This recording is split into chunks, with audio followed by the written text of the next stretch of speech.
At the edge of the sun's fading reach drifts a whisper of a world, neither fully present nor fully forgotten.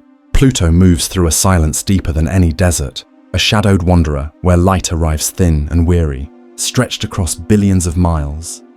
Here, in the Kuiper Belt, the frontier of frozen remnants, time slows. Sunlight loses its warmth, reduced to a pale ember, and ice holds the memory of beginnings. Pluto is not just a body of rock and frost, it is an echo of the solar system's first breath, a relic of the chaos that once forged planets and paths.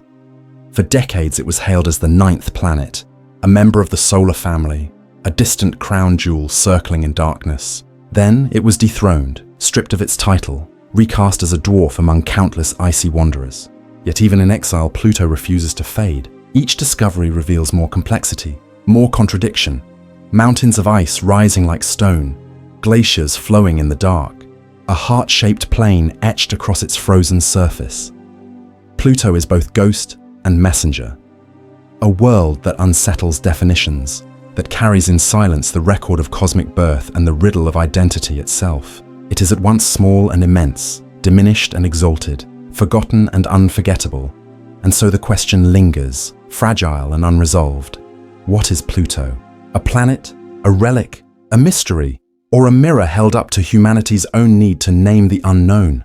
If you are new here, join the journey, like, subscribe, and let's begin. In the great ledger of the heavens, the 19th century was a time of restless calculation. The outer planets, Uranus and Neptune, betrayed strange motions in their paths across the stars. Their orbits wavered, their speeds faltered, as though tugged by an unseen hand. Astronomers called it a disturbance, but in the language of imagination, it was a whisper, the murmur of a hidden world still waiting beyond the known frontier. This whisper became a pursuit, a search for what they named Planet X, a phantom world, vast and dark, imagined to lie beyond Neptune, commanding the motions of giants with invisible authority. The idea was born in numbers, in the quiet flicker of ink across a mathematician's page. Each deviation in Uranus's orbit was a clue, each faint irregularity a sign that the solar system was not yet complete. In Massachusetts, Percival Lowell, a wealthy visionary with the heart of a dreamer, became captivated by this invisible quarry. He had already gazed at Mars, tracing lines across its surface that he mistook for canals built by intelligent beings. But Mars soon yielded disappointment, and Lowell's eyes turned outward to a darkness further still. In 1894, he founded an observatory in Flagstaff, Arizona, a sanctuary of domes beneath desert skies, built not only of brick and steel, but of yearning and speculation. There, at the Lowell Observatory, the search for Planet X took root night after night. Astronomers aimed telescopes toward the horizon of the solar system. But it was no simple hunt. The suspected world lay far, dim, and buried in the endless scatter of stars. Each image captured on photographic glass was dense with points of light, thousands upon thousands of stars layered like grains of sand somewhere among them. Perhaps was the wanderer they sought, a point of light that shifted slowly, almost imperceptibly, against the still tapestry of the cosmos years past. And Lowell himself never found the world he pursued in 1916. He died, leaving only his calculations, his faith in a hidden planet, and the observatory that bore his name to most astronomers. Planet X remained little more than a ghost, an echo of mathematical error, another illusion born of human longing to see patterns where none existed. But the observatory endured, and the whisper remained. It was not until the winter of 1929 that the story changed. A young farm boy from Kansas, Clyde Tombaugh, had sent Lowell observatory sketches of Saturn and Jupiter he had drawn through his homemade telescope. The detail impressed the staff, and though untrained, he was offered work at the observatory, charged with continuing the search for Lowell's phantom planet. It was an unglamorous task, demanding patience that bordered on devotion. Tombaugh would capture the sky on photographic plates weeks apart, then feed them into a device called a blink comparator, a machine that flipped rapidly between images, causing the stars to jump and shimmer like a film reel. The stars, fixed and eternal, remained still, but if anything moved between the plates, however faintly, it would leap forward in that ghostly flicker, revealing itself as something adrift night after night, plate after plate. Tombaugh blinked through the heavens. It was the most meticulous kind of detective work, demanding eyes that never wavered and a will that never tired. The odds were against him. The suspected planet was dim, distant, and perhaps not even there at all. And yet, in February of 1930, after months of this quiet vigil, the faintest of dots leapt into motion before his eyes. A tiny speck shifted against the frozen backdrop of stars. What he had caught was real. An object beyond Neptune, moving slowly through the night. At last, the whisper had been heard. The world greeted this discovery with astonishment.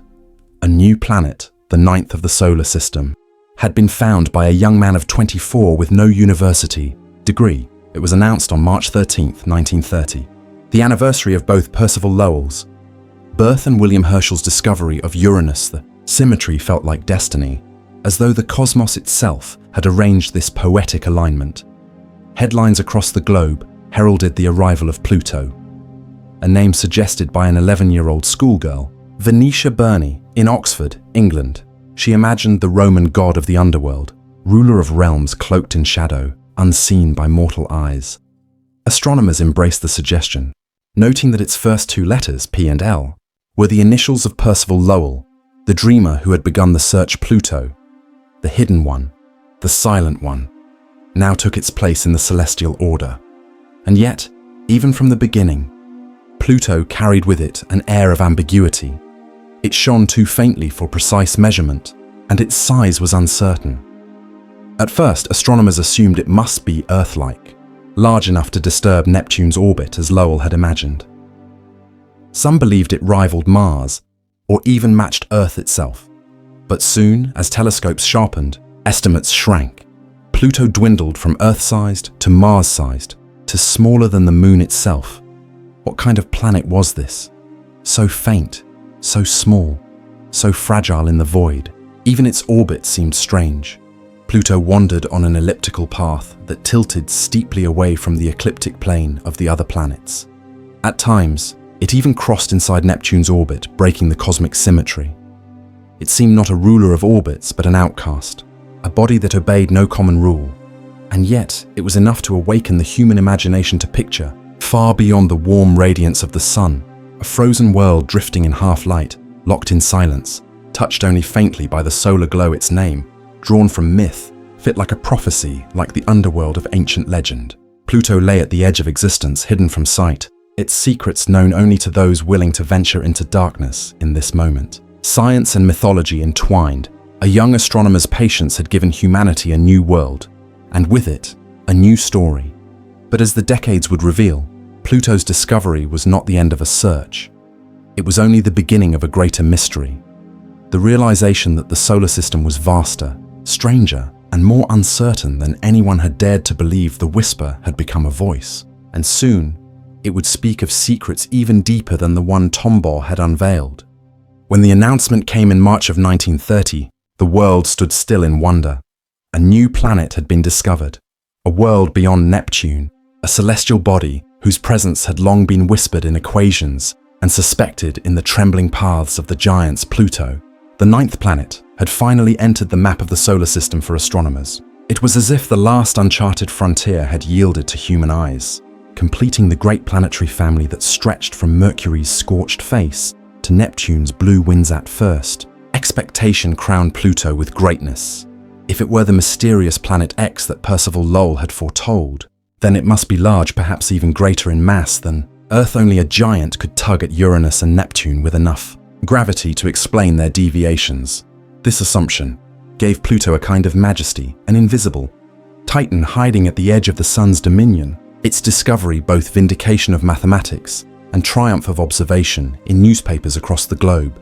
Pluto was portrayed as a twin to Earth, a shadow planet lurking in the dark.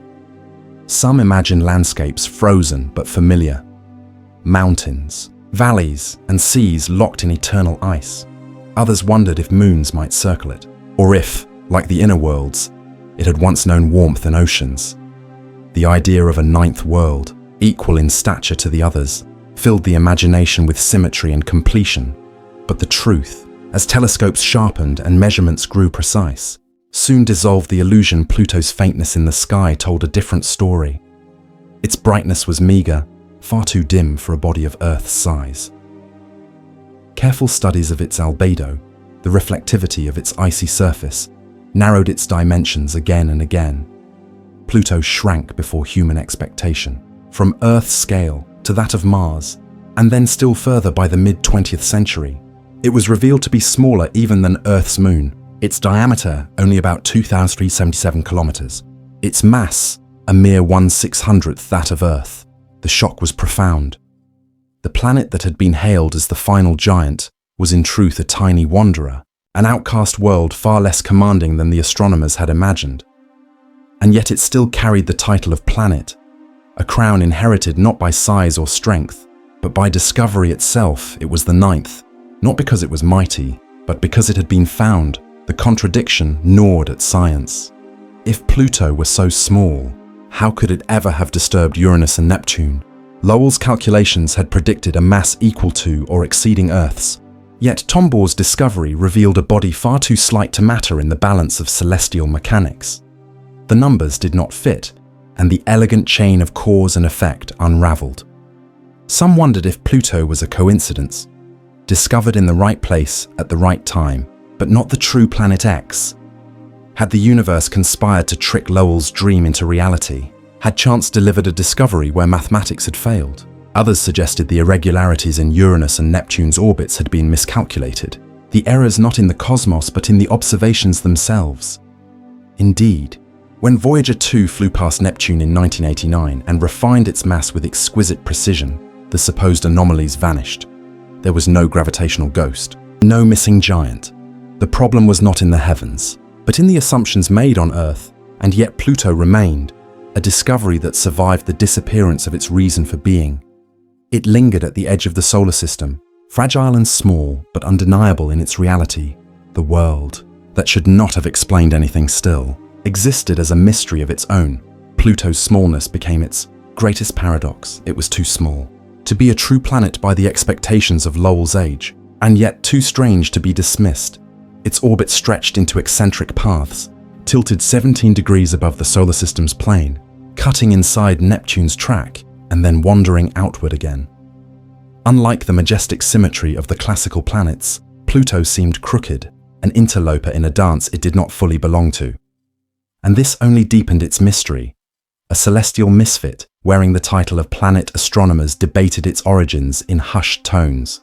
Was Pluto once a moon of Neptune, cast adrift in some ancient collision? Or was it a body formed further out, captured by the sun's faint pull? Perhaps it was neither, but instead, the first of many such objects still waiting beyond. Icy remnants of the solar system's creation that had never coalesced into giants. If so, Pluto was not a titan, but a survivor, a relic of the primordial disk, a fragment from the birth of the worlds that had somehow lingered, unseen for billions of years. The more Pluto was studied, the more it seemed to mock human certainty. It bore an atmosphere so thin it escaped to space, only to freeze back upon its surface in cycles tied to its eccentric orbit. It was too light to shape its neighborhood, yet too complex to be dismissed as a mere rock. It was crowned a planet by discovery, yet questioned by physics with every passing year. The shock of Pluto's smallness was not simply scientific, but philosophical. It revealed the fragility of human categories, the danger of assuming the universe must obey our sense of order. Lowell's vision of a giant beyond Neptune had been a projection, a mirror of human need for symmetry and completeness. But the cosmos had whispered something else, a truth less grand, but more profound, that the solar system was not complete at 9, nor simple in its architecture, that at its frozen edge there lay not a single ruler, but perhaps a multitude of tiny worlds, each carrying its own fragment of the story of creation. Pluto became the first crack in the old vision of the solar system. The ninth planet was not a giant, but a ghost, a body whose very existence hinted at greater mysteries yet unseen. It stood as both discovery and contradiction, a world real enough to measure, yet insufficient to explain. It forced astronomers to confront the limits of their models, and to acknowledge that even when the mathematics fail, the universe may still surprise. In this tension, Pluto became something more than a planet. More than a mistake or a triumph, it became a symbol of humility, a reminder that the universe is not obliged to match human expectation. That sometimes, in searching for one thing, something entirely different is revealed, and that this revelation, though smaller, may carry secrets far greater than the giant once imagined. Thus Pluto, the tiny giant, stood on the threshold of knowledge, defying categories, confounding definitions, and hinting at worlds yet unknown. The whisper in the sky had grown louder, not with answers, but with questions that would reshape the very way humanity thought of planets, of systems, and of the unfinished map of the heavens. For nearly half a century after its discovery, Pluto remained a whisper of light, a dot etched upon glass plates, shifting faintly against the fixed canopy of stars. It was celebrated as a planet, yet it was unlike any the world had known. When telescopes captured its first photographs, Pluto revealed little more than a pale, icy orb suspended in darkness. Its face was blurred by distance, its surface hidden behind the limits of resolution, as though the cosmos itself was unwilling to give up its secrets all at once. From these faint images, astronomers could measure only hints of its brightness and reflectivity. Its glimmer suggested a surface cloaked in ices, shining back the distant sunlight that reached its frozen plains. But what kind of world was this? A miniature Earth shrouded in frost, or something stranger, a category of its own, neither terrestrial nor giant, but something new. For decades, Pluto resisted definition. Its faint light betrayed its smallness, yet its presence hinted at a hidden importance. Was it unique, a lone wanderer cast to the margins, or was it part of something larger, a hidden population of icy bodies circling at the edge of the sun's dominion? At the time, no one could say. The telescopes of the mid-20th century were too weak to peer into those distances with clarity. Pluto remained an enigma, a question wrapped in the cold light of speculation. Then in 1978, the mystery deepened. At the United States Naval Observatory in Washington, astronomer James Christie was examining photographs of Pluto. Searching for precise orbital positions on the plates, Pluto appeared not as a perfect dot, but as something distorted. A bulge, a faint elongation that shifted with time. What seemed at first to be an imperfection in the photographic emulsion soon revealed itself as something extraordinary. Pluto was not alone. Christie had discovered a moon, a companion nearly half the size of Pluto itself. It was given the name Charon, after the ferryman of souls across the river Styx, a name that echoed Pluto's mythic dominion over the underworld. With this revelation, Pluto was transformed from a solitary wanderer into part of a system, its story inseparable from that of its great moon. The discovery of Charon was more than symbolic. It allowed astronomers, for the first time, to measure Pluto's true mass by tracing the orbital motion of Charon. Scientists could calculate the gravitational pull of Pluto itself. The results were startling. Pluto was even lighter than expected. Barely 1/6 the mass of Earth's moon, its density only around 2 grams per cubic centimeter, a mixture of ice and rock rather than solid stone. It was not the mighty planet X imagined by Percival Lowell, but a fragile body, a hybrid of rock and frozen water, nitrogen, and methane. The revelation confirmed what many had begun to suspect. Pluto could never have been responsible for the supposed perturbations of Uranus and Neptune. Its existence was real, but its role in the solar system's balance was far smaller than once believed. Yet Charon's presence introduced an entirely new layer of wonder. Unlike the relationship of Earth and its moon, Pluto and Charon formed a system almost equal in scale. Charon's diameter reached more than 1,200 kilometers, fully half that of Pluto itself. Their centers of mass, the barycenter around which they both revolved, lay not inside Pluto's body, but in the empty space between them. In cosmic terms, this was astonishing. Pluto and Charon did not orbit one another in the way most moons orbit their planets. Instead, they wove a binary dance, locked together in mutual revolution, circling an invisible point in the void. This balance shaped every aspect of their nature. Both Pluto and Charon were tidally locked, forever showing the same face to one another, their rotations choreographed into eternal synchrony. From Pluto's surface, Charon would hang fixed in the sky, a vast companion frozen in place, while from Charon, Pluto would dominate the heavens with equal permanence. It was a system unlike any other in the solar system, a double world, two bodies bound in intimacy, neither fully master nor servant. The Pluto-Charon system posed new questions. Was this pairing the result of a colossal impact in the early solar system, echoing the formation of Earth's moon? Did a collision shatter an ancient Pluto, casting fragments outward that coalesced into Charon? Or had Pluto captured its companion, seizing a wandering body from the outer reaches and locking it forever into orbit? The answers remained elusive, and in their absence, speculation flourished. In time, more moons were discovered, smaller companions that circled the binary pair like distant echoes: Styx, Nix, Kerberos, and Hydra. Fragments of ice and rock no more than tens of kilometers across this growing family suggested a violent history, collisions and accretions that had sculpted not just one world, but an entire miniature system at the solar system's edge. The presence of these moons reinforced the idea that Pluto and Charon were not ordinary, but exceptional, a microcosm of cosmic processes that shaped the planets themselves. And so, Pluto's mystery deepened. It was not the giant once imagined, but a small, fragile world with a complexity out of proportion to its size. It was not a solitary planet, but the heart of a binary system, its moon so large that the two worlds shared a destiny. Its orbit was eccentric, tilted, and strange, suggesting an origin unlike that of the classical planets it was. In every sense, an outlier, a body that defied categorization, carrying with it the possibility that the solar system was stranger than anyone had yet dared to believe. Astronomers began to see in Pluto a mirror of questions larger than itself. If Pluto could exist, small, icy, and paired in such an unusual balance, what else might dwell beyond Neptune? Was Pluto an exception? Or was it the first sign of a hidden population of icy worlds waiting in the dark? The discovery of Charon had stripped away illusion and revealed Pluto's true scale, but it had also pointed to a greater mystery, that the solar system's architecture might not end at Neptune, but extend outward in ways no one had yet seen by the late 20th century. Pluto was less a solution than a riddle. It no longer fit comfortably as a planet, nor could it be dismissed as insignificant. It was both small and vast in implication, fragile in size yet immense in symbolic weight. It forced science to consider that the edge of the solar system was not a boundary, but a threshold, and that beyond it lay an unfinished story still waiting to be told.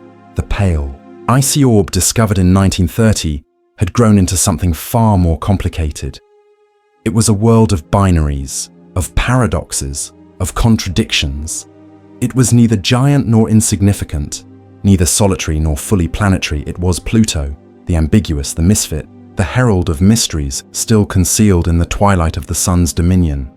The 20th century was nearing its close, when a new revolution in the solar system began to take shape for generations. Pluto had been seen as the solitary sentinel at the frontier, the dim and distant ninth planet, a lone icebound exile at the edge of sunlight. But in the early 1990s, a cascade of discoveries began to fracture this image, revealing not a solitary world, but an entire hidden population. Astronomers had long suspected that the solar system held secrets beyond Neptune. The Dutch-American astronomer Gerard Kuiper, in the mid-20th century, suggested the possibility of a reservoir of icy debris left over from planetary formation, a frozen halo beyond the known planets. For decades, this remained a speculation, a quiet whisper in the theoretical margins. But technology sharpened, telescopes became more precise, and in 1992, the first undeniable evidence was found: a small, faint body, provisionally named 1992 QB1, emerged from the photographic plates, a worldlet no larger than 100 kilometers across, orbiting in the twilight beyond Neptune. That discovery was the crack in the dam. Soon, more followed. Hundreds, then thousands, of icy fragments were revealed, each moving in silent procession along elongated orbits, each locked in the distant gravitational rhythms of the outer solar system. The Kuiper Belt had been unveiled, a vast frozen frontier stretching from Neptune outward, a celestial archipelago of primordial remnants that had survived since the birth of the planets. And in this revelation, Pluto's identity began to tremble. For 60 years it had been called the ninth planet, the long-sought Planet X, the distant guardian at the system's edge. Yet now it was clear, Pluto was not alone.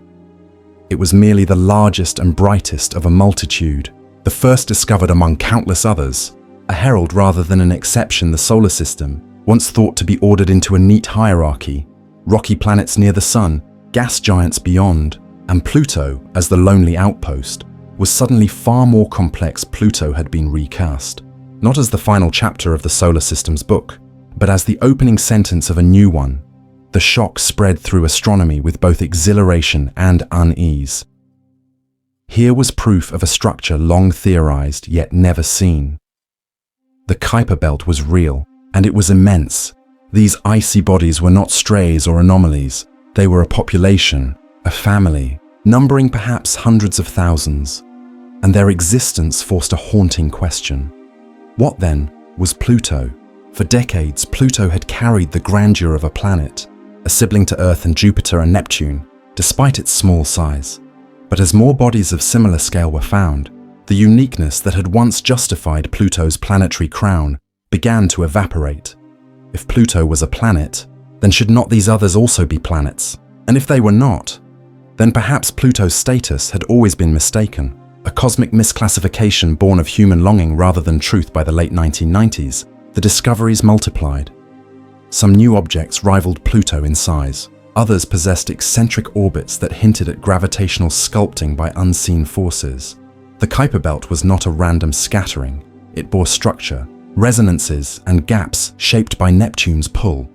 It was a fossil record of planetary migration, a frozen diary of the solar system's violent youth. Pluto, once imagined as a lonely wanderer, was now revealed as a member of this vast community. Its orbit, highly elliptical and tilted, fit naturally among its neighbors. Its icy composition matched the signature of the other trans-Neptunian bodies, and its companion, moon, Charon, only deepened the resemblance. A binary world more akin to a pair of large Kuiper Belt objects than a traditional planet with a satellite. The redefinition of Pluto's place was not merely scientific. It was cultural, almost mythological. For a century, Pluto had been the underworld planet, the ninth guardian of the solar system, the twilight sentinel. To strip it of that title was to strip away a piece of the cosmic map that generations had carried in their imagination. Children had memorized its name as the final step in the planetary litany schoolroom posters, had fixed it as the dot at the edge of the system's diagram. The shattering of this identity carried both grief and revelation. Pluto's true significance, however, did not diminish, it deepened. For what it offered was not the closure of a planetary list, but the opening of a new frontier. The Kuiper Belt transformed the solar system from a family of 9 into a sprawling empire of worlds. It revealed that the solar system was not empty beyond Neptune, but alive with icy relics, the untouched debris of creation. Each small body was a capsule of the early solar system, a frozen fragment carrying the chemistry of the primordial nebula from which the planets themselves had formed. In this light, Pluto became a messenger of deep time, not a misfit. Its discovery in 1930 had been the accidental unveiling of an entire hidden realm. It was as if a single grain of sand had been mistaken for a lone jewel, only for a vast beach to later be revealed around it by the dawn of the new millennium. The solar system had grown larger, stranger, and more alive. Astronomers began to see it not as a simple sequence of planets, but as a layered architecture, terrestrial worlds close to the sun, gas giants farther out, and beyond them, a third zone, the Kuiper Belt. An ocean of ice stretching into the dark. Pluto was no longer the end of the solar system. It was the beginning of something much greater, yet this revelation carried with it an unavoidable reckoning. The more the Kuiper Belt was mapped, the less defensible Pluto's planetary status became. If Pluto was to remain a planet, then perhaps dozens or even hundreds of other Kuiper Belt objects deserved the same title. And if those countless bodies were not planets, then Pluto too would have to step down. It was a slow-motion crisis of identity, unfolding over years of discovery and debate. Astronomy, like all sciences, thrives on clarity. Yet here was ambiguity stretching across the farthest frontier. Was Pluto the 9th planet, or the first of a new class? Was it a mistake of history, or a gift that had opened humanity's eyes to the frozen empire beyond Neptune? The debate was not merely technical, it was existential, for in the human mind, categories carry weight. To call something a planet is to elevate it into a pantheon of worlds. To strip away that title is to consign it to the shadows of lesser things. Pluto's fate was thus a mirror of humanity's own need to order the cosmos, to give names and boundaries to the infinite. But the cosmos itself remains indifferent. Pluto continues its long, 248-year orbit, circling the Sun with serene disregard for human classification. It shines as it always has, small, distant, mysterious, moving in resonance with Neptune, accompanied by its moon Charon, surrounded by the silent multitude of its Kuiper Belt kin. The shattering of Pluto's identity was not the end of its story, it was the widening of its meaning. For through Pluto, humanity discovered that the solar system is larger and stranger than ever imagined, that the frontier is not a single world, but a multitude, and that every answer found at the edge of the solar system only deepens the mystery of what lies beyond. By the dawn of the 21st century, Pluto stood at a crossroads of science and myth. For more than 70 years, it had carried the proud title of planet, the ninth world at the edge of sunlight. But the discoveries of the 1990s had shaken this identity to its core. The Kuiper Belt stretched outward in silence, revealing that Pluto was not alone, but surrounded by thousands of icy kin. Its uniqueness was eroding, and with it, the justification for its planetary crown astronomy thrives on precision, on the careful ordering of cosmic truths, but at its heart lies a tension that no telescope can resolve. The universe is indifferent to categories, while the human mind yearns to impose them. And so, in 2006, the International Astronomical Union, the body entrusted with naming and defining celestial objects, convened in Prague to confront a question that had become impossible to ignore. What truly is a planet? The debate was not merely technical, it was philosophical, cultural, even emotional, some argued for size, insisting that a planet must be massive enough for its gravity to mold it into a near-spherical form. Others emphasized dominance, demanding that a planet clear its orbital path of competitors, ruling its region of space as an undisputed master. Still others looked to history and tradition, unwilling to let go of the familiar nine, the list etched into textbooks and childhood memory. For days, astronomers argued, their words circling the very nature of classification itself. Was a planet defined by what it was, by the matter of its body and the shape of its orbit? Or was it defined by what it was not, by the absence of rivals and the clearing of debris from its path? The cosmos offered no guidance, only silence. Then at last, a vote was taken, and with it, a decision that would send shockwaves far beyond the scientific community. The new definition declared that a planet must meet three criteria. It must orbit the Sun, it must be massive enough for its gravity to shape it into near-spherical equilibrium, and it must dominate its orbital zone. Clearing away other bodies of similar scale, Pluto met the first two conditions, but failed the third. It shared its region with countless Kuiper Belt objects, none subordinate to its reign. By this measure, Pluto could not be a planet. Instead, it was placed into a new category, dwarf planet, forever exiled from the planetary pantheon. The decision was a moment of scientific clarity, but also of cultural heartbreak for generations. Pluto had been more than an astronomical fact. It had been a symbol of mystery, the twilight guardian at the solar system's edge. The ninth step in the cosmic ladder, taught to every child to strip it of its title, felt, to many, like a betrayal, as if something cherished had been erased from the heavens. Public outcry followed. News headlines declared Pluto's demotion with a tone of grief. As though a celestial death had occurred, petitions circulated, demanding the reversal of the ruling in classrooms. Teachers struggled to explain to their students why the map of the solar system had changed overnight. Pluto, the little planet that had captured so much affection, seemed to have been cast aside by cold bureaucracy. Yet, beneath the outrage lay a deeper truth. Science had not diminished Pluto. It had revealed the immensity of the world beyond Pluto's fall. From grace was not an act of cruelty, but an act of refinement, a recognition that the solar system was richer and more complex than a simple list of 9 names. The category of planet had been tightened, not to exclude Pluto out of disdain, but to preserve clarity in the face of a vast and growing family of worlds. And still, the wound lingered for in the human imagination. Categories are more than definitions. They are symbols of belonging.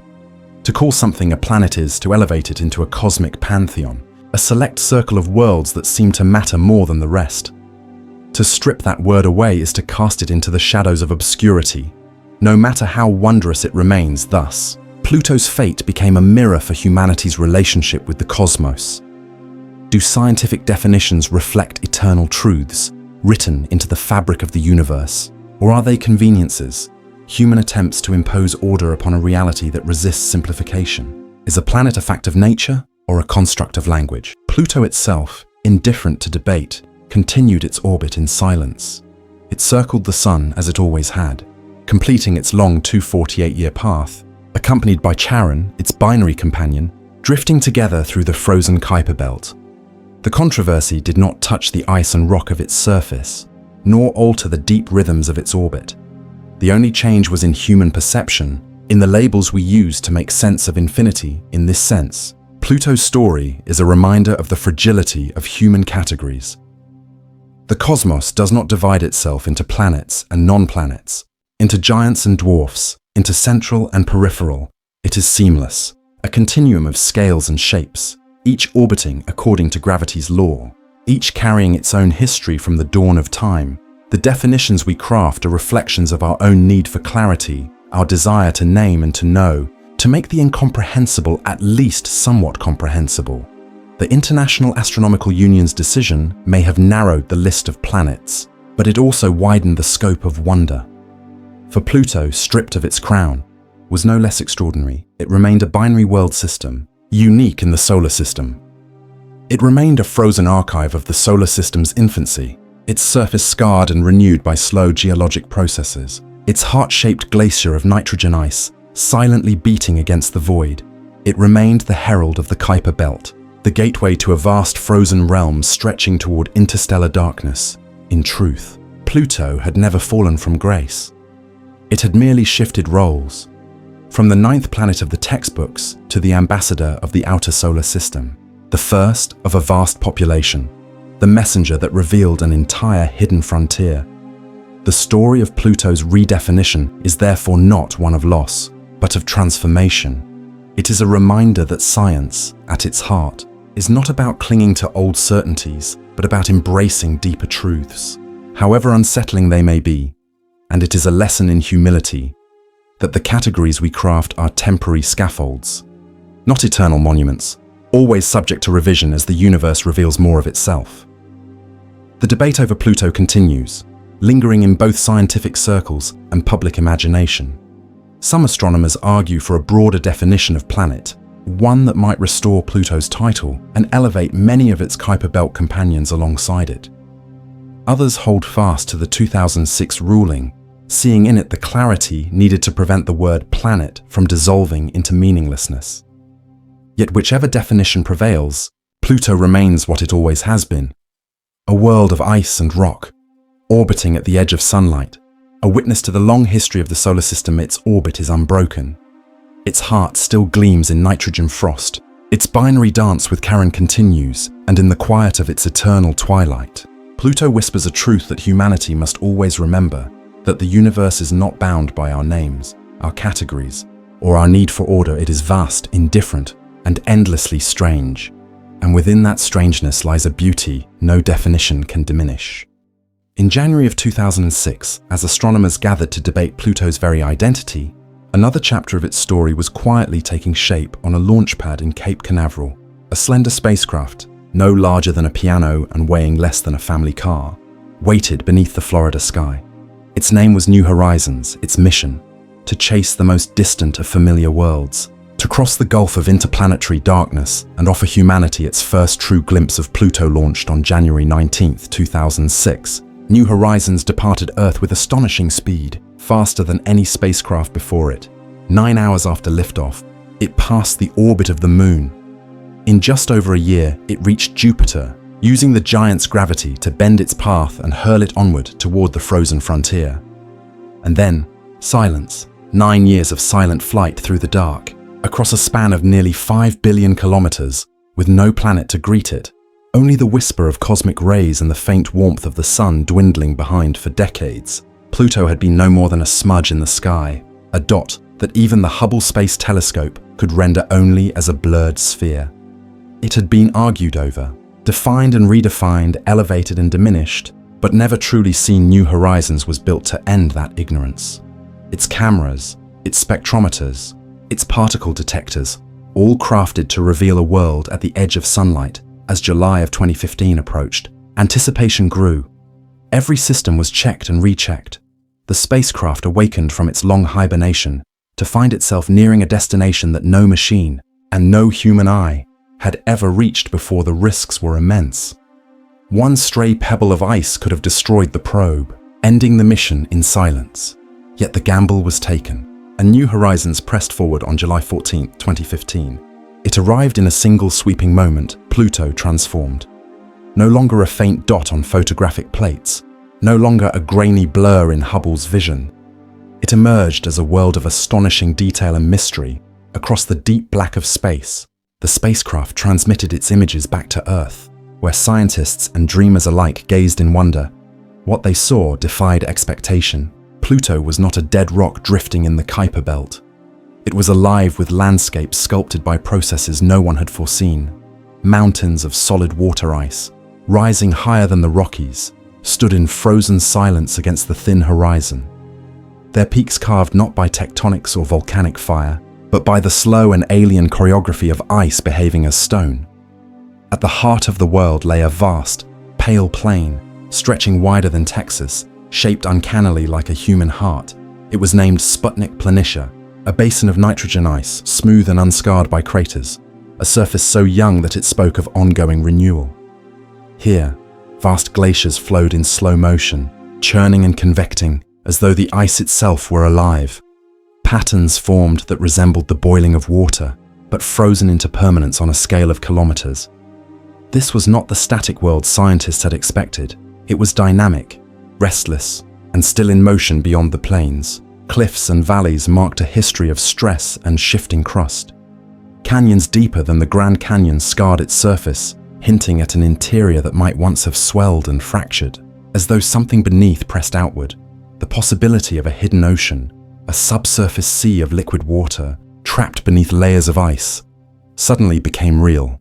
If such an ocean existed, it had survived in isolation for billions of years, an alien reservoir in the darkness of the outer solar system above.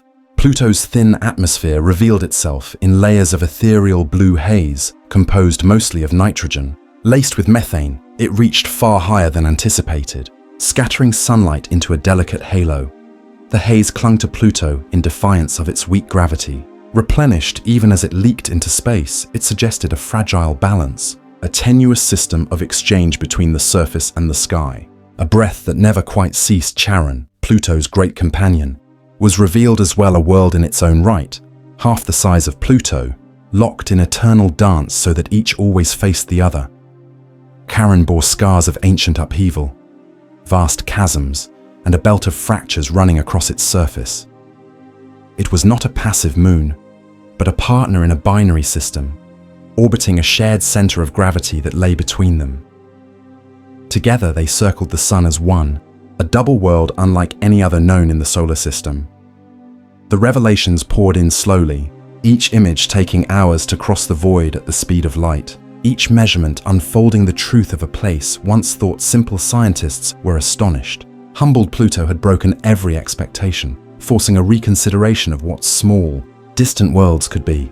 It was not a frozen relic, static and forgotten, but a laboratory of alien geology, a landscape where nitrogen, methane, and water played roles that on Earth belonged to stone, air, and ocean. The cultural resonance was profound.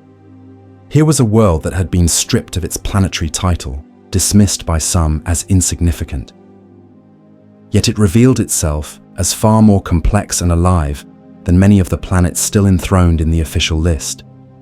It was as if Pluto had answered its critics, not with words, but with landscapes of startling beauty, with glaciers that moved like breath, with a heart that gleamed against the void in those images. Pluto seemed less like an exile and more like a messenger. It had carried humanity's imagination for nearly a century, and when at last its face was unveiled, it did not disappoint. It reminded science that classification is not destiny, that wonder lies not in names but in realities. The cosmos does not bend to human categories.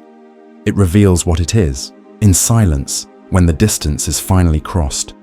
New horizons continued past Pluto, sailing deeper into the Kuiper Belt. Its mission extended toward other icy relics, but its encounter with Pluto remained the pinnacle, a fleeting moment of intimacy with a world 4.5 billion kilometers away. In that brief flyby, humanity had reached farther than ever before and had been rewarded with a truth no one could have predicted. Pluto was not small in significance. It was vast in meaning. It was not dead. It was alive, restless and mysterious, a world that, even stripped of its planetary crown, stood proudly as one of the solar system's most remarkable places. And in its frozen silence, Pluto reminded humanity of a simple truth: that the universe is not measured in titles, but in mysteries, and that even at the farthest edge of sunlight, a heart can still be found beating. In July of 2015, as the New Horizons spacecraft swept past Pluto at over 50,000 kilometers per hour, the images it sent back began to reshape a world that had, for nearly a century, been seen as little more than a faint point of light at the edge of the solar system. What emerged was not a frozen relic of the early solar system, not a silent shard of ice circling in darkness, but a body alive with complexity, marked by geology as strange as it was profound. For the first time, the universe revealed to humanity the true face of Pluto, a world that whispered of hidden oceans, restless ice, and a sky draped in veils of blue. The heart of this revelation lay in Sputnik Planitia, a vast basin 1,000 kilometers across. At first glance, it appeared as a smooth, white plain of frozen nitrogen. But as scientists traced the patterns of cracks, ridges, and polygonal cells etched into its surface, a startling truth unfolded.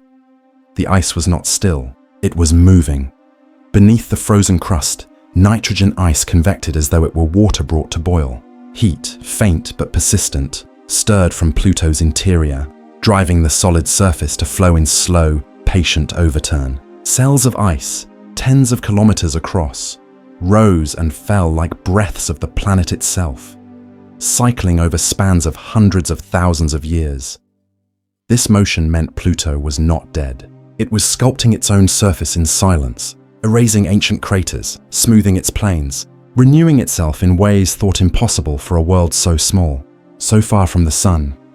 Beyond Sputnik Planitia stretched landscapes carved by tectonic strain. Immense chasms scarred the crust, some deeper than the Grand Canyon, widening for hundreds of kilometers. These were not the marks of erosion or flowing rivers, but of a world that had once swelled and cracked from within. One theory suggested an ancient ocean still lingered beneath Pluto's frozen shell, locked in eternal darkness. If such an ocean exists, it would explain why the crust bears fractures so immense. The ice above may have expanded as liquid water below slowly froze, pushing the surface apart.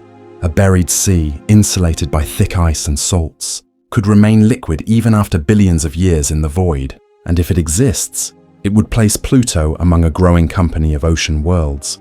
Europa, Enceladus, Titan.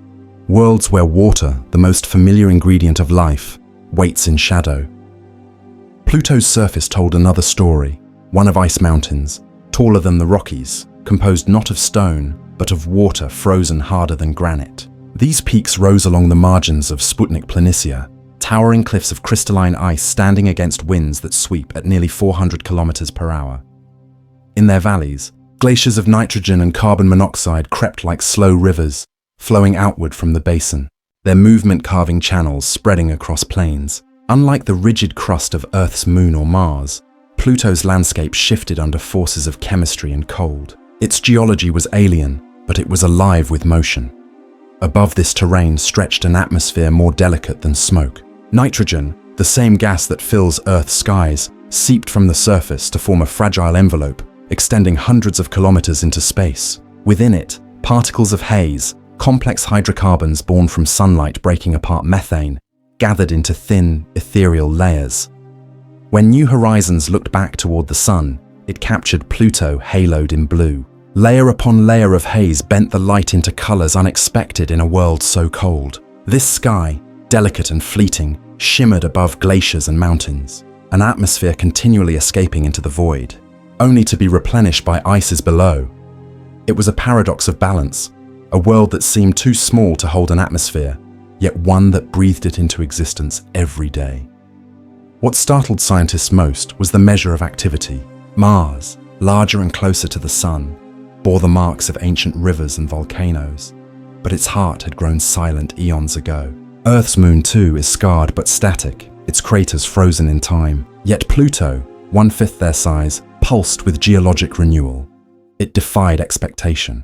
By all calculations, it should have been still, a world long since cooled, a relic fossilized at the solar system's edge. But instead it moved, it shifted, it concealed the heat of an interior not yet extinguished. This forced a deeper question. What unknown energies were at work? Some proposed radioactive decay of elements buried within. Others suggested the insulating thickness of its icy shell. Some looked to the sheer persistence of chemistry at low temperatures, reshaping what scientists understood about the thresholds of planetary activity. For the human eye, the images carried more than data. They carried wonder. The heart-shaped plain of Sputnik Planitia, gleaming against darker terrains, seemed almost symbolic, a reminder that even at the edge of darkness, there are worlds that speak with vitality, with persistence, with a strange beauty that resists extinction. Scientists began to see Pluto not as a footnote of planetary classification, not as the dwarf cast down from the ranks of the Nine, but as a place of its own significance, a laboratory of extremes, a keeper of secrets about how small worlds can remain alive. Beneath its surface, the idea of an ocean remains one of the most tantalizing mysteries. If it is real, then Pluto joins a quiet revolution in planetary science. The recognition that the solar system is filled with hidden seas, oceans beneath ice, sustained not by sunlight but by geothermal warmth, may vastly outnumber the warm, sunlit worlds once thought capable of nurturing life. This redefines the search for habitability. It reminds science that life does not require the Earth's exact conditions. It may emerge in places where no human eye would expect it, in subsurface oceans wrapped in darkness, warmed only by the faint heartbeat of radioactive decay.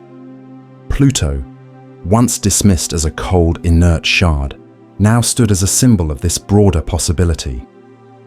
In the years since New Horizons' flyby, its images have continued to be studied, pixel by pixel, frame by frame.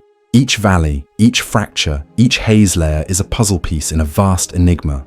The story is far from complete, for Pluto still circles beyond the gaze of most telescopes, a tiny point of light nearly 6 billion kilometers away. Yet within that point lies a world whose surface shifts and whose heart perhaps still stirs with liquid oceans. In the twilight of the solar system, Pluto endures as a paradox. Too small to command its place as a planet, yet too alive to be forgotten. The discoveries reshaped more than science. They reshaped identity. Pluto, once stripped of its planetary title, emerged not diminished, but transformed. Its worth no longer lay in fitting human categories, but in challenging them. It reminded humanity that the cosmos is never bound by the definitions we give it. Worlds do not seek approval, they simply are. And in their silence, they wait for us to look closer. For all that New Horizons revealed, Pluto remains a world of riddles. Its surface, alive with motion, its sky wrapped in fragile veils of haze, its plains restless with convection, all speak of forces that should not exist in a body so small. So far from the sun, by every expectation, Pluto should have long ago frozen into silence. 4.5 billion years have passed since the solar system's birth. More than enough time for such a modest sphere to lose its heat, to still its pulse, to become a fossil wandering the dark. Yet it has not. Instead, it breathes with hidden energies. Its plains move, its crust fractures, and perhaps beneath its frozen skin, a secret ocean stirs. The question endures. How can a world so slight carry on its quiet defiance of time? One possible answer lies in the slow burn of radioactive decay. Deep within Pluto's rocky core, atoms of uranium, thorium, and potassium may still fracture and transform, releasing faint heat that seeps upward through the ice. On Earth, such decay drives the movement of continents and the birth of volcanoes. On Pluto, it may be the final ember keeping the interior warm enough to stir nitrogen glaciers, to fracture the crust, and perhaps to hold water in liquid form far below. But calculations suggest the heat may not be enough. By Pluto's size and distance, even the sum of its radiogenic energy should have dwindled to silence long ago. Some scientists argue that only an insulating shell, kilometers thick, could trap such meager warmth and preserve it across aeons. Others propose that antifreeze-like chemicals, ammonia or salts mixed into the water, may lower the freezing point and stretch the lifetime of a hidden ocean, allowing it to linger when logic says it should be gone. Pluto's persistence is not merely thermal. It is chemical. It is architectural.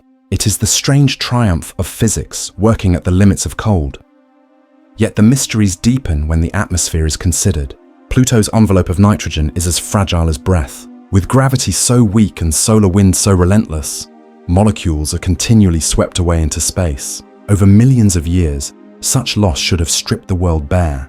And yet, each time it is measured, the atmosphere remains.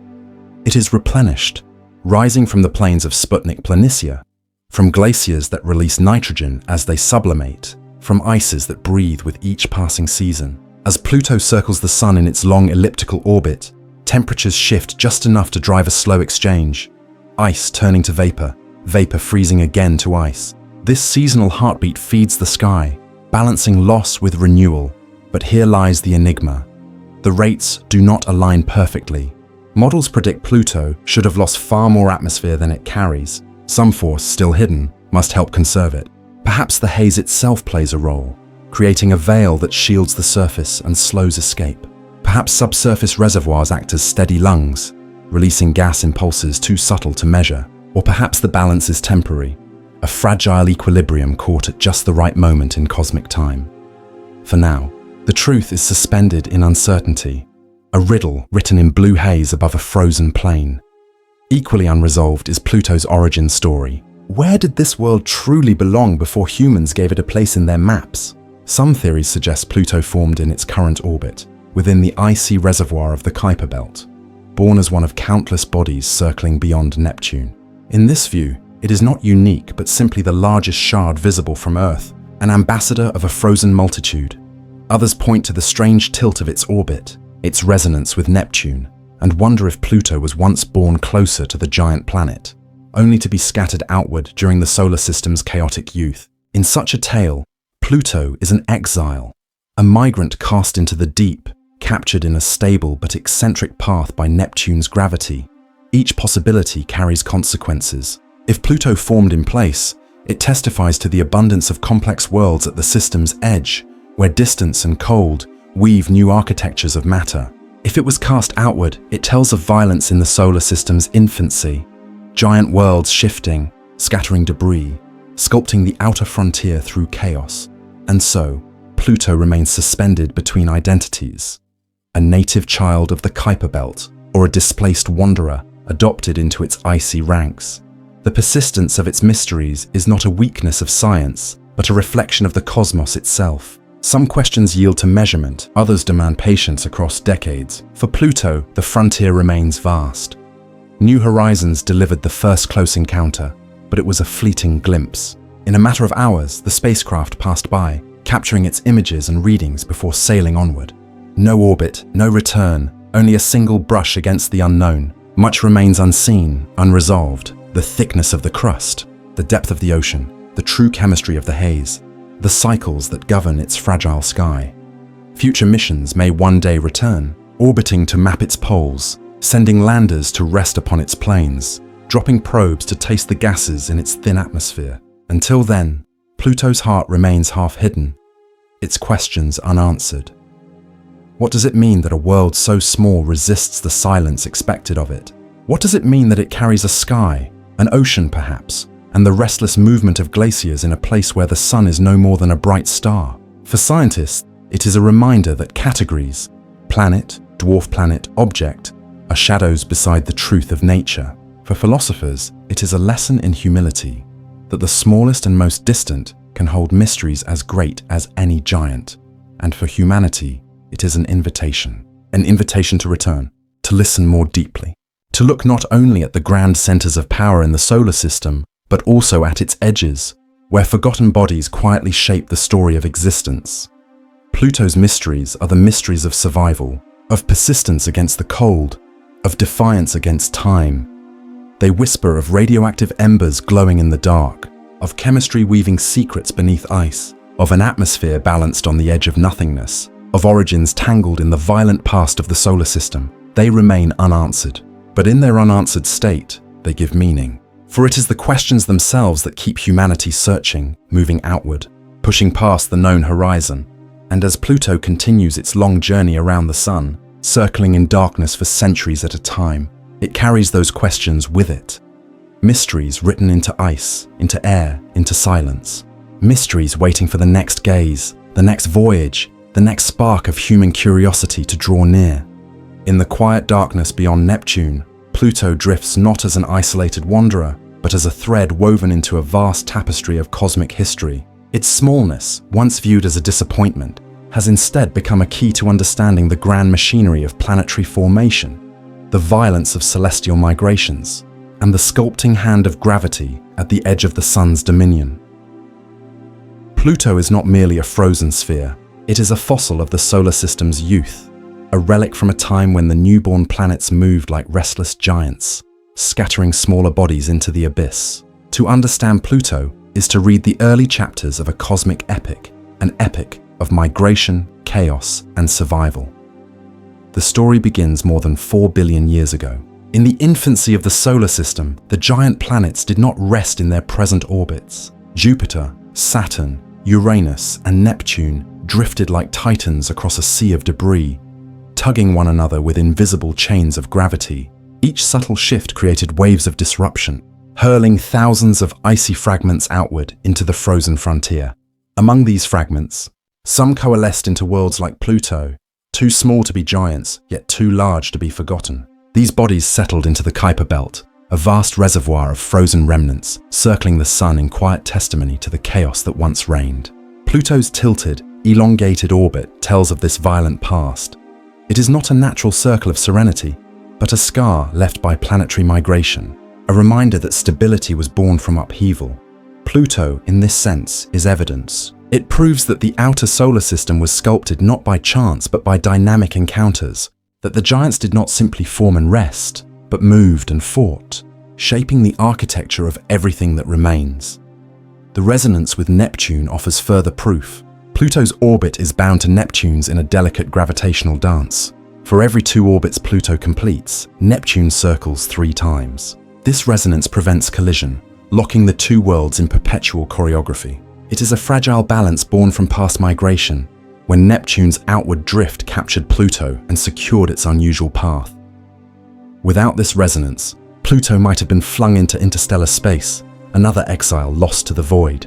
Instead, it remains as a sentinel at the solar system's frontier, carrying within its orbit the story of how chaos became order. But Pluto's role extends beyond its own orbit. It serves as a guide to planetary formation itself. For decades, scientists assumed planets formed gradually, where dust and gas accumulated into larger bodies through steady accretion. Yet the strange properties of Pluto and its kin, their tilted paths, their resonances, their icy compositions, suggest a more dramatic story. Perhaps planets did not form in stillness, but in turbulence. Perhaps giant worlds migrated across the disk of gas and dust, scattering debris and capturing companions. Pluto is the trace left behind, the fingerprint of that migration. Its presence confirms that planetary systems are not static creations but evolving dramas. From this insight, speculation widens to the stars beyond. If Pluto exists here in the shadow of Neptune, then what of other suns? Astronomers have discovered exoplanetary systems where giant planets orbit close to their stars, hot Jupiters scorched by proximity.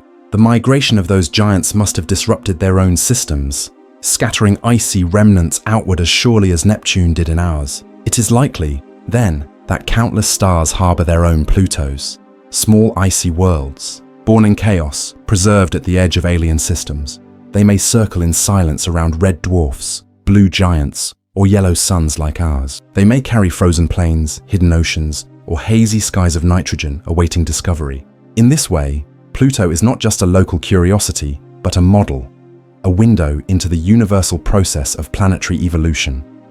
And yet, Pluto's orbit hints at mysteries still unresolved. In recent decades, astronomers have traced the paths of other trans-Neptunian objects, worlds even more distant, orbiting at strange inclinations. with elongated trajectories that seem too aligned to be coincidence. Some suggest these patterns betray the presence of another, greater world, a hidden planet, 10 times the mass of Earth, circling in the far dark beyond Pluto. This hypothetical Planet 9 is unseen, its existence inferred only from the whispers of gravity etched in the orbits of smaller bodies. If it exists, it may be the true sculptor of the Kuiper Belt, the unseen hand guiding Pluto and its kin. If it exists, it would restore a 9th planet to the solar system, not Pluto, but a world of shadows and speculation. Pluto's place in this debate is profound. It is both participant and witness, its orbit shaped by resonances that may point to a deeper order. Each time astronomers calculate its motion, they listen for echoes of Planet 9's gravity, hoping to catch the trace of a giant hidden in the dark. Philosophically, Pluto's role in cosmic theory is striking. Once dismissed as too small to matter, it has become indispensable to the narrative of planetary migration, formation, and hidden architecture. Its story reflects a larger truth: that significance in the universe is not measured by size, but by the questions a world inspires. Pluto embodies the violence of beginnings, the endurance of survival, and the tantalizing hint that the solar system is not yet fully known. Its icy plains whisper of past migrations, its orbit gestures toward unseen giants, and its very existence suggests that worlds like it must populate the galaxy in uncountable numbers. To gaze upon Pluto, then, is not only to look at a single frozen sphere, but to glimpse a network of theories that stretch from the birth of our sun to the edges of interstellar space. It is to see migration, resonance, capture, and chaos etched into one fragile orbit. It is to imagine the countless Plutos that may circle other stars, each carrying their own unsolved mysteries. And it is to acknowledge that even here, within our own cosmic backyard, questions remain unanswered. Is there a 9th planet? What violent migrations truly shape the solar system? How many Plutos drift unseen beyond Neptune's reach? In the end, Pluto is not an answer but a bridge between the tangible world of observation and the speculative realm of theory, a bridge between the small and the vast, the local and the universal, the known and the hidden. And so, in the web of cosmic theories, Pluto is not at the edge, it is at the center of our search for meaning. At the far rim of the solar system, where the warmth of the sun dwindles to the glow of a distant star, the quest to know Pluto has only just begun. The story of this enigmatic world did not end with the fleeting passage of New Horizons in the summer of 2015. It began there. A single flyby revealed a planet alive with ice flows, mountains of frozen water, and a nitrogen sky that blushed with soft blue. Yet it left behind questions far greater than the answers it gave. New Horizons, now traveling ever deeper into the Kuiper Belt, carries those questions forward like relics of an unfinished tale. Its instruments, though aging, still whisper back to Earth faint streams of data. In 2019, the spacecraft performed a daring rendezvous with Arakoth, an ancient, snowman-shaped remnant from the dawn of the solar system. That encounter offered a glimpse into the primordial building blocks from which Pluto itself may have formed. It revealed an object untouched since the birth of planets, its surface softly painted with the chemical stains of cosmic time. And still, New Horizons journeys onward, a lonely scout pressing through a wilderness of ice, seeking the next target to illuminate. From Earth's orbit, other eyes watch. The Hubble Space Telescope, veteran of 3 decades, continues to pierce the darkness with its steady gaze. From its perch above Earth's atmosphere, Hubble has tracked Pluto's seasonal changes, faint shifts in brightness that betray the dance of nitrogen frost across its surface. It has mapped the planet's tenuous atmosphere, seen moons pirouette in gravitational harmony, and offered the first detailed images long before New Horizons arrived. Even now, Hubble provides the context, the broader view of Pluto's place within its cosmic neighborhood. But a new sentinel has risen to join it, the James Webb Space Telescope. With its golden mirrors unfolding like a flower at the edge of night, Webb has extended humanity's vision deeper into the infrared spectrum, where heat itself reveals the hidden. From its silent station a million miles from Earth, Webb studies Pluto's atmosphere, tracing the spectral fingerprints of methane, nitrogen, and complex hydrocarbons. It observes how sunlight, faint and cold, stirs chemical reactions that paint Pluto's surface in shades of ochre and crimson. Where Hubble saw light and shadow, Webb sees the chemistry of a living landscape, a world that breathes even in the void, and yet, from afar, so much remains unknowable. Telescopes reveal hints, spacecraft deliver brief encounters, but the dream persists, to return not just in passing, but to linger. To place an orbiter in steady watch around Pluto, circling for years, tracing the cycles of its seasons, mapping its mountains and valleys in detail finer than New Horizons ever could. Such missions have been proposed, drawn out in blueprints and white papers across NASA and beyond. An orbiter equipped with radar to probe beneath Pluto's icy crust, cameras to follow the shifting dance of nitrogen glaciers as they creep across Sputnik Planitia, instruments to measure the faint tug of gravity, unraveling the mysteries of a possible ocean hidden beneath miles of ice. More ambitious still are dreams of landers, to descend through Pluto's sky, drifting slowly on parachutes, feeling the whisper of its thin air, to settle upon frozen plains and taste the chemistry of its soil, to touch the ancient ices that preserve secrets billions of years old. Some designs even imagine drills reaching down into the planet's crust, searching for the faint heat of a hidden sea. If such an ocean exists, sealed away in eternal night, it could harbor the conditions for life, or at the very least, the chemistry from which life arises. The challenges are immense. The distance to Pluto demands journeys of more than a decade. Power is scarce where sunlight is weak, forcing reliance on nuclear batteries. Communications stretch across billions of kilometers, with signals taking over 4 hours to arrive. To build machines that can endure in such isolation is to build endurance itself into metal and wire. And yet, human imagination does not yield. The vision of returning to Pluto is not born merely of curiosity, but of reverence. For in its frozen heart lies a reminder of how diverse and resilient worlds can be. Once dismissed as little more than a frozen rock, Pluto emerged under New Horizons' gaze as a dynamic planet, alive with processes as strange as they are beautiful. Its ice plains flow like rivers. Its mountains rise like granite. Its atmosphere glows with a fragile beauty that defies the darkness. To linger there would be to see a world as it breathes, to watch the slow pulse of its nitrogen winds, to stand at the edge of its ice cliffs and look out across a horizon lit by the faint sun. To witness Pluto not as a distant curiosity, but as a realm in its own right, a world that belongs not to the margins, but to the story of planets. The Kuiper Belt itself amplifies this dream. Pluto is but one among thousands, a great procession of icy bodies circling the sun beyond Neptune. Each is a fragment of the early solar system, a time capsule from creation's dawn. To explore Pluto is to open the first page of a library written in ice, a library that stretches outward into the dark.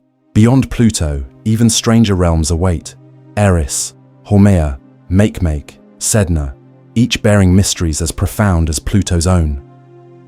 Future missions may one day carry us there. Fleets of probes, perhaps propelled by advanced ion drives or sails that catch the pressure of sunlight, could sweep outward into the belt, touching one world after another.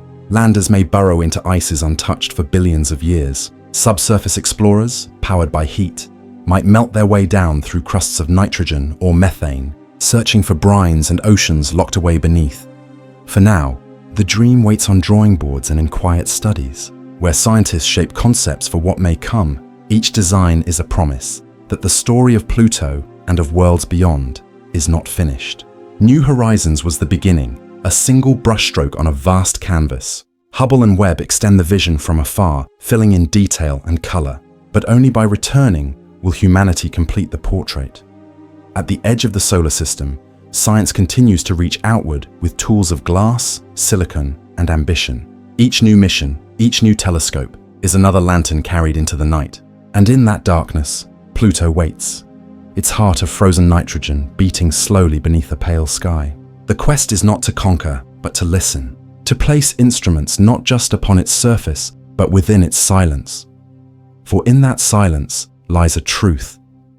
The frontier of knowledge is not a boundary to be crossed once, but a horizon that forever recedes. Pluto is not the end of the solar system, nor the end of exploration. It is a beginning, a reminder that even at the coldest edge of the sun's reach, there are worlds that call us back, asking not to be passed by, but to be known. The ongoing quest is more than a scientific mission. It is a testament to human persistence, to the desire to follow curiosity wherever it leads, even into the dim light of a distant frontier. And as long as questions remain, as long as Pluto's mysteries lie unspoken beneath its ice, science will return. Again and again, with sharper eyes, stronger tools, and deeper patience. Until one day, perhaps, we will not merely pass by Pluto, but dwell within its orbit. We will stand upon its surface, or at least through our machines, and look outward across the Kuiper Belt, watching the faint sun rise over frozen mountains. And in that moment, we will understand that the edge is not a limit. It is an invitation.